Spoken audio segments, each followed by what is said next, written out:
The pale light of Voss 9's crimson dawn crept over the jagged ridges as the human recon patrol crept toward the abandoned rotor drill station. A brittle wind carried shards of sand and drifting spore dust, coating everything in a fine rust. 3 colonial troopers, rifles slung at their sides, scanned the horizon for hidden threats. Beneath a fractured boulder 10 meters away, a lone figure crouched alongside 2 clan scouts. Her mottled camouflage plating, living bones spun into armor, matched the rocky terrain. Heart steady, she waited. Every muscle hummed with readiness. When the first pulse rifle crack split the air, the ambush erupted in a storm of tracer fire and burning grit. The scouts dove left and right, the patrol froze, too late to react. Commander Julian Thorne strode forward, boots crushing brittle stones, beacon helmet aglow. "Sweep every inch," he ordered, voice cold as dry ice. A trooper opened fire, and the lead scout's shriek echoed across the wasteland. The second scout's cry died in a cough of blood. The commander's gaze locked onto the lone survivor pressing steel-spiked blades into her palms. He raised his rifle, and 3 rounds punched through her chest.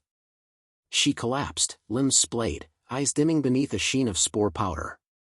Thorne crouched beside her and tapped his wrist comm, target neutralized. "Move on," he barked. Med drones buzzed over the wreckage, scanning for vitals. Pain peeled away her consciousness, memories swirling like fractured glass. She saw her mother teaching her to cradle poison spores between slender fingers, transforming agony into strength. A childhood of grotesque beauty, fungal blooms glowing beneath violet moons, wind-whipped thornstorms, the taste of iron in every breath. Then white washed over her, silence and oblivion beckoning with a merciful promise. A sudden spark of awareness jolted through her body, an involuntary convulsion. The med drone's scanners blinked, life signs detected. Status, critical. As a distracted corporal adjusted the beam scaler on her wounds, something ancient unfurled in her veins. Her fingers closed around the trooper's boot, a whisper of bone claw against steel. With a violent heave, she flipped him into the red sand. His helmet cracked, the visor splintering like dying stars. Dust devils swirled, offering a living curtain of chaos. She pushed herself upright, blood slick on battered armor. Each breath tasted of iron and vengeance. Inhaling the spore-charged gale, she slipped behind a shattered servo panel. Rash as a cornered predator, she snatched up a fallen pulse rifle, violent impatience guiding her fingers to the trigger. The weapon felt alien, yet became an extension of her will. A staccato of gunfire erupted as 2 troopers rounded the wreck. She crouched low, weight balanced, eyes narrowing into cold precision. A single burst dropped the first, the second never saw it coming. "Shoot the freak," a panicked voice snarled through the haze.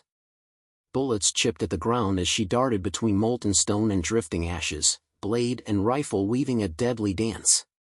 Every kill was a declaration, underestimate a Deathworlder at your peril. High on a dune, Thorne's neural beacon flickered, a pulsing red eye marking his triumphant position. He bent to plant a mortar guidance beacon, tapping tachyon coordinates for orbital bombardment. Below, clustered troopers fanned out, rifles raised. Confidence bristled in their stiff postures, they believed this battlefield won. She crouched on the dune's lip, heart drumming. Her mother's last words echoed in her mind, "Survive, child. Let them remember our fury."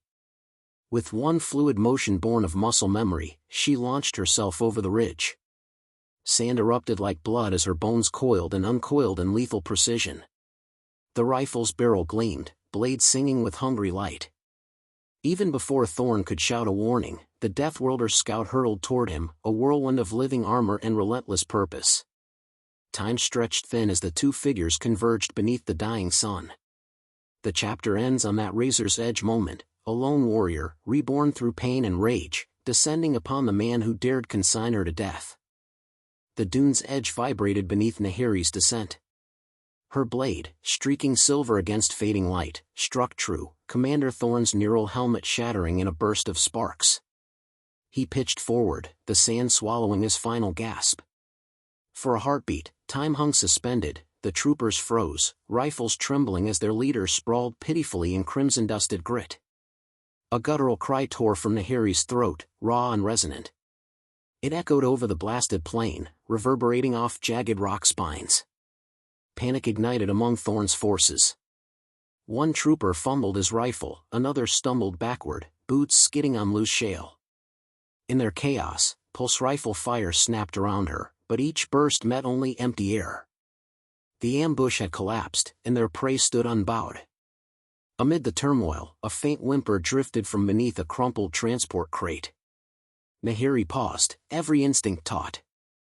There, curled against the wreckage, lay Lieutenant Cara Mendoza, her uniform torn, face streaked with tears and soot. The girl tried to scrabble away, eyes wide with terror. Nahiri's heart clenched, a flicker of memory igniting. Cara had once offered her a water flask during an earlier raid, a gesture so small yet searing in its kindness. Hatred and mercy wrestled within Nahiri. The red haze of vengeance still clouded her vision, whispering that no mercy was owed to humans. Yet the lieutenant's plea, voice cracked, "Please, don't kill me," pulled her back from the brink. The Varys clan's creed had always been clear, strength tempered by compassion. She inhaled the spore-laced wind and stepped forward. Gently, she crouched beside Cara. "Quiet now," she murmured in broken Galactic common, her voice a hushed rasp. Stalwart fingers cradled the girl's shaking wrist as Nahiri swept away dust and debris. Blood welled from a shallow laceration on Cara's temple. With deft strokes, Nahiri tore a strip from her own underarmor, fashioning a makeshift bandage. The child flinched at every movement, but didn't cry out. As Cara's breathing steadied, Nahiri activated Thorn's comm unit, its interface gleaming with stolen authority.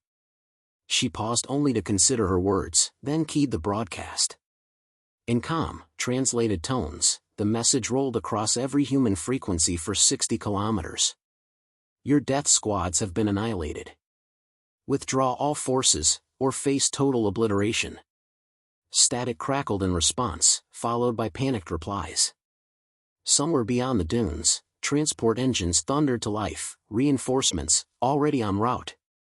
Nahiri calculated, 30 minutes before orbital guns would rain fire on this valley. Sliding to her feet, she cradled Cara against her bone-forged breastplate and melted into the swirling dust. Troopers regrouped behind her, but their scanners, confused by spore cloud interference, failed to lock on. Nahiri's footsteps were silent, each step a ripple through shifting sands. She navigated around fractured antenna masts and scorched engine hulks, keeping low, moving with deliberate grace. After winding through a narrow defile, she found the hidden entrance, a fissure choked by dead spore vines and luminescent fungi. Its mouth glowed faint green in the gloaming. Nahiri paused, pressed her palm to the stone cool as distant memory. With a soft grunt, she pulled aside the fungal curtain and slipped inside.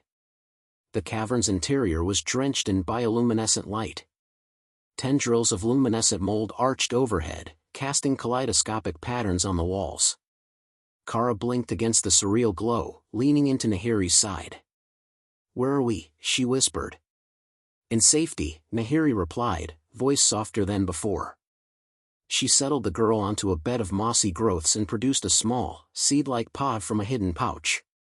Crushing it between her thumbs, she released a soothing balm that hissed on contact with the air, filling the chamber with a sweet, herbal scent. "This will ease the pain," she explained. As Cara closed her eyes, the cavern's silence deepened, broken only by distant thunder of arriving dropships. Nahiri rose, stepping to the threshold.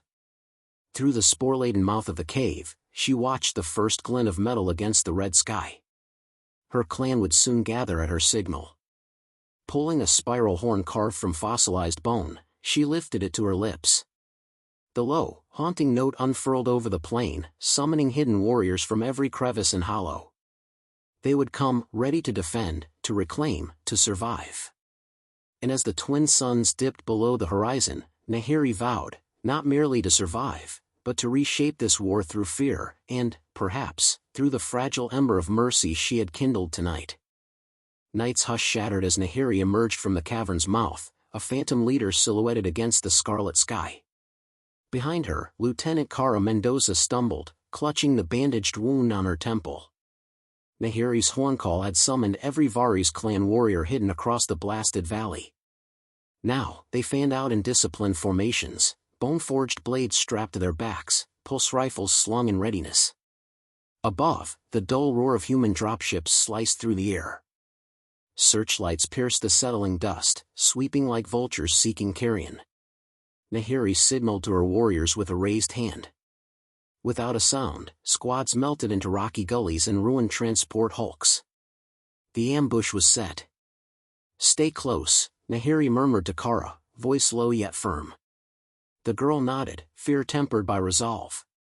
Together, they slipped alongside a shattered command bunker, where troopers had established a makeshift HQ. Through a broken viewport, they glimpsed Lieutenant Commander Reyes barking orders into his comm unit. His armored silhouette worked feverishly over a holomap, redirecting reinforcements to block any Varys' advance. Nahiri pressed a fingertip to her lips and crept forward. Beside her, warriors followed like ghosts. When they reached the bunker's flank, Nahiri motioned. 2 squads sprang to life. One unleashed synchronized pulse bursts that tore through antenna arrays, severing human communications. The other breached the bunker's side entrance, blades flashing in the dim glow. Shouts erupted as startled troopers tried to form ranks, but the clansmen's precise strikes overwhelmed them. Inside, Reyes spun on his heel, stun whip crackling to life. "Get them out," he roared. He lashed out, the whip arcing toward a Varys scout. The scout dove, the crack of electrified wires scorching his bone plating. He rolled to his feet and returned a thrust of his plasma blade, forcing Reyes backward. From the shadows, Nahiri appeared, pulse rifle aimed at Reyes's chest. He deflected the barrel with his whip's metal core, sparks dancing. "You think you've won?" he snarled. "Your clan is finished." She held his gaze, unflinching. "Not tonight." Beyond the bunker, chaos reigned. Varys' warriors surged in controlled waves, each movement rehearsed, each target eliminated with ruthless efficiency. Explosive spore charges detonated like silent thunder, sending shock fronts of choking pollen that blinded human eyes and corroded equipment. A squad of troopers fired blindly into the haze, only to feel the hot sting of bone shards raking their armor. In the midst of battle, Nahiri turned her attention to Kara. "Your trial begins," she said, voice clipped. With trembling hands, Kara led a detachment through a narrow service tunnel that wound beneath the bunker's foundations. Faint emergency lights cast sickly yellow pools on the metal walls. The lieutenant's breath echoed as she planted charges on the comm relays. Footsteps thundered behind her, another trooper, rifle leveled. Kara froze, every muscle locked. The man barked, "Drop it, human!" Blood pounded in her temples. Then Nahiri's hand closed around the trooper's wrist, twisting sharply. The rifle clattered to the ground. Kara turned, eyes wide, and the lieutenant whispered, "Now." She detonated the charges. Outside, the bunker's comm systems went dark. Reyes's comm unit fizzled, the holomap dying in his hands. He hurled the scorched console aside and faced Nahiri. You destroyed my advantage," he spat, charging with whip unfurled. They met in a scouring vortex of spore dust and flickering lights.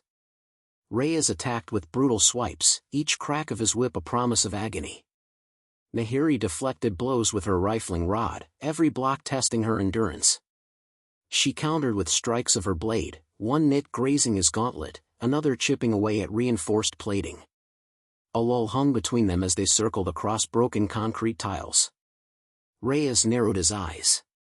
"End this," he demanded, voice laced with desperation. "Surrender, and your people live."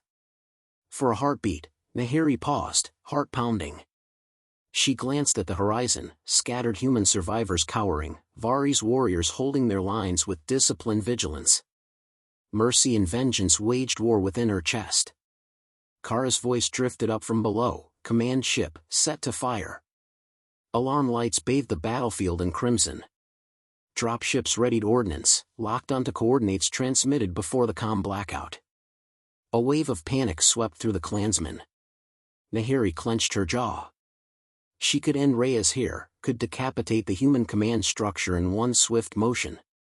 But she remembered the child in the crater, Kara's trembling hand in hers, and understood that true victory lay in seizing Mercy's moral high ground. With a sudden roar, she tapped the whip's metal shaft aside and kicked Reyes backward. The whip snapped into the sand, lifeless. She advanced, blade leveled at his throat.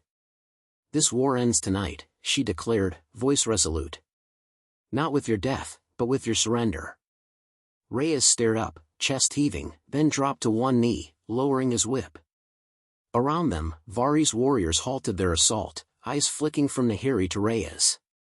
Above, dropships stalled in midair, engines whining uncertainly. The silence held, heavy, electric. Then, from the highest dune, a single Vari scout raised a bone trumpet horn in salute. One by one, others joined, horns, horns, horns, a symphony of victory and restraint. Reyes bowed his head. "I yield," he rasped. Nahiri stepped back, easing the blade from his throat. Her warriors relaxed, rifles lowering. She turned to Kara, whose tear-streaked face bore wonder and relief. "You did well," Nahiri said softly. As the dawn's first white light crested the dunes, human prisoners gathered at the clan's mercy, weapons surrendered. Nahiri stood before them, figure of both terror and hope. Her words, carried on the breeze, would reshape the war, that a Deathworlder's mercy could be fiercer than a human's blade. And in that fragile moment, two species glimpsed a future forged not by bloodlust, but by tempered compassion, born from the heart of a warrior who chose to spare rather than to slay. The dawn broke like a silent promise over the charred landscape. Nahiri stood atop the ridge, the wind tugging at her worn armor as she surveyed the battlefield below. The sand was thick with the remains of both men and machines, shattered drones, and abandoned weapons. Around her, her warriors moved with disciplined precision, gathering prisoners and stripping human technology for salvage. It was a victory, but it tasted bitter. The first light illuminated the face of Lieutenant Commander Reyes, his hands bound, kneeling among the other prisoners. His once proud uniform, now dirt-streaked and torn, sagged against his frame. His eyes met hers, defiance still burning beneath his fatigue. "You think this changes anything?" he spat, his voice raspy from the fight. "We'll return in greater numbers. Your clan will be wiped out, just like the rest." Nahiri stepped closer, her boot crunching against the sand. She towered over him, her presence unyielding. "The war is over for you," she said simply, her tone void of malice. "Your people are defeated. We are not monsters, Commander. But we will not be slaves to your empire." Reyes glared at her, the harsh sun casting shadows on his face. He said nothing, but the fire in his eyes spoke volumes. Nahiri's gaze softened for a moment, but she turned away before her resolve could break. The Varis had endured too much. The idea of mercy was an alien concept to her people, but her mother's teachings had left an imprint on her heart. Mercy, however painful, was the only way forward now. Kara approached from behind, her footsteps cautious but sure. Her face was streaked with dirt and exhaustion, but there was a sense of calm about her now. Something in her had shifted during the battle, a quiet strength she hadn't had before. "You did it, Nahiri," Kara said, her voice steady. "We've won." She paused, glancing at the prisoners lined up in the sand. "But what happens now? What's next?" Nahiri's eyes softened, but her face remained grim. "Now we rebuild. For too long, we've fought to survive. Now, we fight for something more." She looked toward the horizon, where the faint outline of the human fleet could still be seen hovering like vultures in the sky. "We will need to send a message, one that will carry across the stars." The sun climbed higher, bathing the valley in a cruel light as the Vari's warriors gathered their spoils. The prisoners were shackled and placed into a makeshift cage, a small, grim reminder of who held the power now. Nahiri moved swiftly among them, her presence commanding, her words carrying the weight of the future. She approached each prisoner, offering them only a glance before turning away. But when she came to Reyes, she paused. "You may not understand it now, but your surrender was the right choice," she said. There was no bitterness in her voice, only a quiet finality.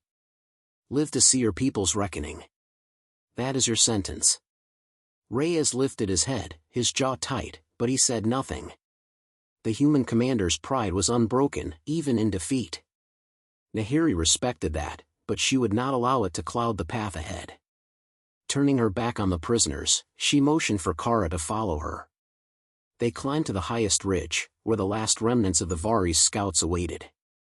The air was cool up there, and for the first time since the battle, Nahiri felt the weight of exhaustion pressing down on her.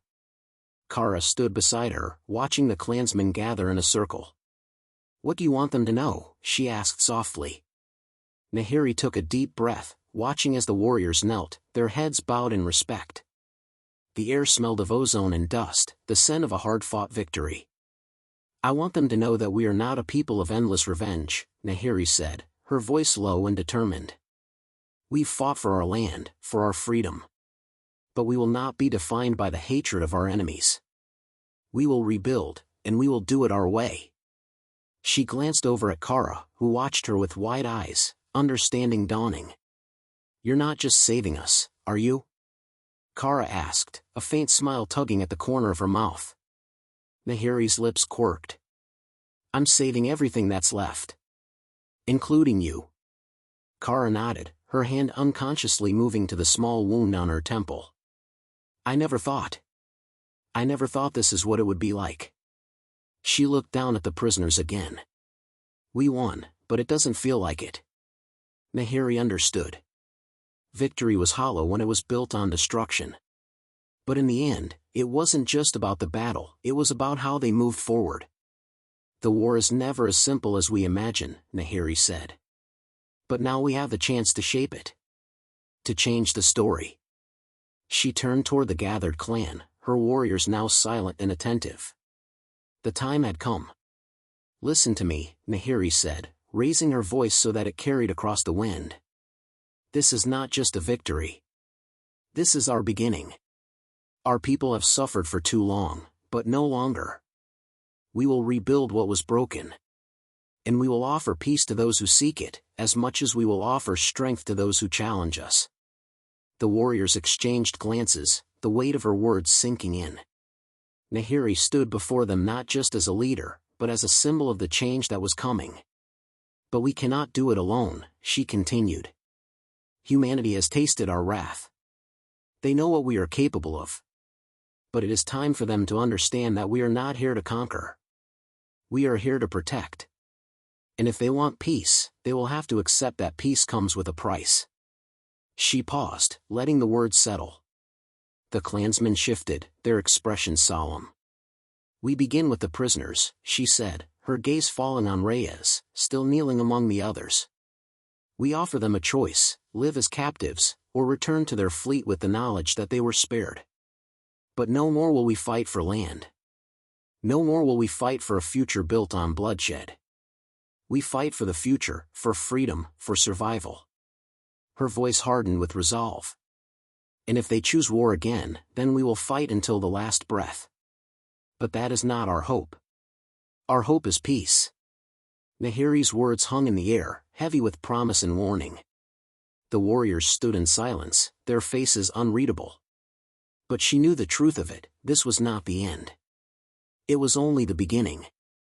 The beginning of a new story, one that would be written in both blood and mercy. As the wind shifted, the human fleet retreated into the distance, their ships vanishing beneath the pale sky. Nahiri turned her gaze to the horizon, feeling the weight of her decision settle in her bones. It wasn't over, not by a long shot. But she was ready.